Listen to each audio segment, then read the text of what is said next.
Taste the Daily.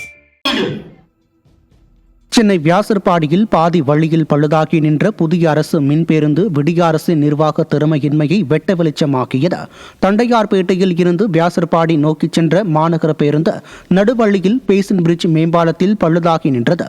இதனால் சுட்டெரிக்கும் வெயிலில் இறக்கிவிடப்பட்ட பயணிகள் கடும் அவதியடைந்தனர். ஸ்டாலின் மாடல் அரசு மக்களின் வரி பணத்தை விரயம் செய்து வீண் விளம்பரம் தேடி வருவதாகவும், புதிய ரக மின்பேருந்துகள் அறிமுகம் செய்யப்பட்ட நாள் முதல் தொழில்நுட்ப கோளாறுகளுக்கு பஞ்சமில்லை என்று குற்றச்சாட்டு எழுந்துள்ளது.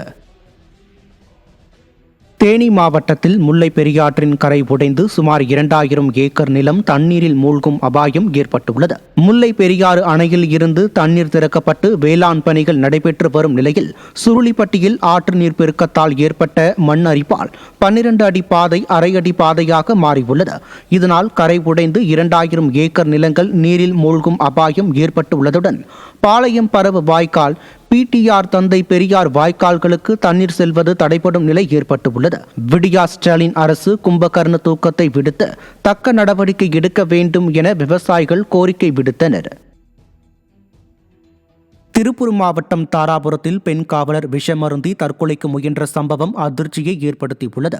மூலனூர் காவல் நிலையத்தில் காவலராக பணியாற்றி வரும் லட்சுமி என்பவர் கடந்த சில மாதங்களாக உயர் அதிகாரிகளின் கெடுபிடியால் மனவேதனையில் இருந்ததாக கூறப்படுகிறது.